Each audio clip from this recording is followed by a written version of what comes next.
የባህር ዛጎል በሚመስልና የወይን እርሻዎች በሞሉባት አንዲት ትንሽ መንፈስ ውስጥ አርለን የታዩትና ሲንደር የምትባል ልጅ ይኖሩ ነበር። ትክክለኛ ስሟ እምበር ኤፍም ነበር። ምክንያቱም ድህረ ገጽ የሚቃጠል እሳት ቀለም ያለውና መንፈሱም እንደዚሁ ሞቅ ያለ ስለነበር ነው። ነገር ግን ከሞተች በኋላ በአባቴ አይን ውስጥ ያለው ብርሃን ደበዘዘ። አባቴ የጠፋውን ደስታ ለመከላከል ሲል ሴራፊን የምትባል መበለት አገባ። ጤናም ሴሌስቴ እና ክላሪሳ የሚባሉ 2 ልጆች ነበሩት። መጀመሪያ ላይ ቤቱ በሙዚቃ የተሞላ መሰል። ነገር ግን የሴራፊን ውበት ከውስጥ ያለውን ቆይታ ታስሮ ነበር። ልጆም ቀሪ ነጸብራቅ ሴሌስቴና ተንኮለኛ ስትሆን፣ ክላሪሳ ደግሞ በልዩ ሁኔታ የምትመካና ስራ መስራት ጀመረች። እነሱ እምበርን እንደ እህት ሳይሆን የራሳቸውን ብርሃን ይበልጥ ደምቆ እንደ ጥላ አዩአት። ስሟንም ሲንደሬላ አመድማዋ ብለው መቀየር፣ ምክንያቱም ቀኑን ሙሉ አመድ ውስጥ እንድትል፣ ልብሳቸውን እንድትጠግንና መሬቱን እንድታጥብ ያደርጓታል። አባቴ በሐዘንና በስራ ተጠምዶ ይህን ሁሉ አላስተዋለም። የኤምበር ዓለም በወጥ ቤት፣ በምድጃና በእፉቱ ተክለው በአትክልት ቦታ ላይ ብቻ የተወሰነ። በዚያ አትክልት ውስጥ ኃጢአትን ለመከላከል በአንድ ቦታ ላይ እነሱም የምታበላቸው አምሽ፣ አንዲት ወፍና በበረቱ ውስጥ ያለ ብራምብል የሚባለው ፈረስ። እነሱ በእውነተኛ ስሟ እምበር ብለው ያውቋት ነበር። በእነሱም አጋርነት ማን ይናሃል አላረሳችም። የቤተ መንግስት ታላቅ ድግስ ሲታወጅ፣ በዚህ ድግስ ላይ የታየው ሙሽራውን ይመርጣል ተብሎ ይታመን ነበር። ለሼራፊና ለልጆቻችን በአንድ ጊዜ ይህ ትልቅ ዕድል ነበረው። ለእምበር ግን የሴሌስቲን ጫማ ስታብሽ የምትታልመው ህልም ብቻ ነበር። ሲንደር ሆይ፣ እኛ ስንናገር ልትታፍን ትችያለሽ አለች ክላሪሳ እየሳቀች። ድስት ስታጥቢ ስለ ድግሱ ማለም ትችያለሽ። በዚያ ምሽት እምበር ብቻዋን ምድጃው አጠገብ ሆና ስታለቅስ፣ በመስኮቱ ከፋፋዩ አንዲት የሚያብለጨልጭ የብር ባቄላ መሰል ዘር ትታለች። እምበር ያንን ዘር በጨረቃ ብርሃን አትክልቱ ውስጥ ተከልለው ጠዋት ላይ ዘሩ። በቀጥታ ወደ ሰማይ አደገ። ፍሬውም እንደ ሄንቁ የሚያንጸባርቅ ነበር። እምበር ፍሬውን ስትነካ ወደ ነጭ ፍላጋላ ተቀየረ። ፈረሱ ብራምብል ያምር ሁኔታ ተለወጠ። አይዞም አጃቢዎች ሆኑ።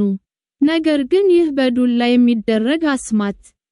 ከተከለው ተክል ውስጥ እንዲህ የሚል ድምጽ ተሰማ። አስማቱ አዲስ ነገር ሲሰጥ ሳይሆን እውነቱን በመግለጥ ላይ ነው። ይህ የሚቆየው ጨረቃ አናት ላይ እስከምትሆን ድረስ ብቻ ነው።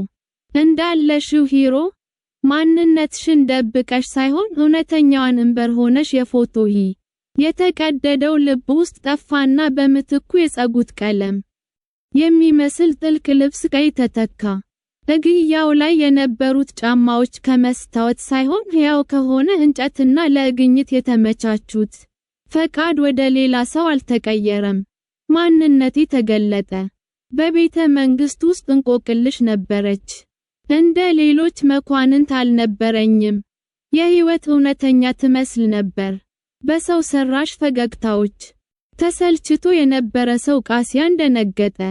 እምበር ስለ አትክልት፣ ስለ ፈረሶችና ስለ ተፈጥሮ ታወራው ነበር። ሳቋም ከልብ የመነጨ ነበር። አብረው ደነሱ። የእንጨቱ በአንድ መሬት ላይ ጥሩ አመለካከት ጫማ ታይሉ ለመጀመሪያ ጊዜ እንደ ልብስ ሳይሆን እንደ ሰው የታየ መሰለ። ነገር ግን ጨረቃ ቀንደኛ ሌሊት ላይ ስትደርስ ፍሬው እንዳለባት አወቀች። በፍጥነት ስትወጣ አንዱ የእንጨት ጫማዋ ተለጥቆ ቀረ።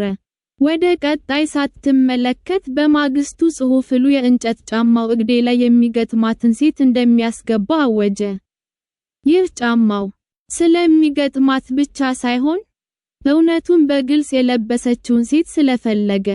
የታህሉ አገልጋዮች ወደ ሴራፊን ቤት ሲመጡ ሴሌስቴና ክላሪሳ ጫማውን ለማጥለቅ ብዙ ታጉ፣ እግራቹም ተጎዱ። ነገር ግን ሕያው የሆነው የእንጨት ጫማ እምቢ አላቸው።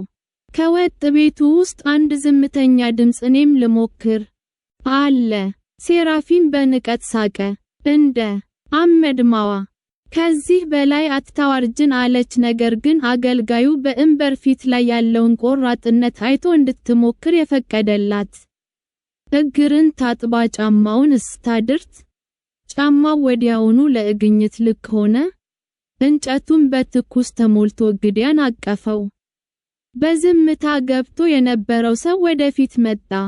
እሱ ያየው የወቅት ቤት መለያን ሳይሆን በድግሱ ላይ የነበራትን መንፈስ ያልደበዘዘውን ሴት ነበረች። እምበር አላት። አወቅኸኝ አለች በሹክሹክታ። ቤተ መንግስት የተደበቀ ምስሎችን ማየት የማይችሉት ይማራል። በዚያ ምሽት መነጋገሪያ ውስጥ የነበሩት አስማት የቤተሰብ እውነተኝነት። በመጨረሻም ለአሳዳጊ ቤተሰቦቻቸው ትልቅ ለትርፍ አልተሰጡም። ሴራፊን ጠባቂ መክሻ ተወዳጅ ስታውቅ ቀዝቃዛና ዝምተኛ ሆነ። ሴሌስቲና ክላሪሳም ይህን ዓላማቸው ስለከሸፈ በራሳቸው ባዶነት ቀሩ። እምበር ቶሎሉን ወዲያውኑ አላገባም። በመጀመሪያና ትታው የተገኘችው አትክልት ለሕዝብ ክፍት የሆነ መናፈሻ አደረገችው። አባ ሐዘኑ አውጥታ እንዲረጋጋ አደረገችው። የታተሙን ያገባችው እሱ በድግሱ ላይ የነበራትን ሴት ብቻ ሳይሆን ምድጃው አጠገብ የኖረችውንም ልጅ እንደሚወዳት ካረጋገጠች በኋላ። ሰርጋቸውን በዚያው አትክልት ውስጥ ተቀመጡ። እምበር ልብስ ነበር የለበሰችው። ጫማው በተመሳሳይም አሁንም ያው ሕያው እንጨት። እምበር ከታሪኳ ሁለት እውነቶችን ተማረች። ሁለተኛው ትልቁ ለውጥ ከድሃነት ወደ ነት መሸጋገር ሳይሆን የማይታወቅ ማንነት ወደ ታወቀና ወደ ተወደደ ማንነት መድረስ ነው። እምበር ንግሥት የሆነችው ማንነት ጥላ ሳይሆን አዕምዱን ጥብበ ለመጠበቅና የእንጨት ጫማዋንም ይዛ ወደ ብርሃን በመውጣቷ ነው።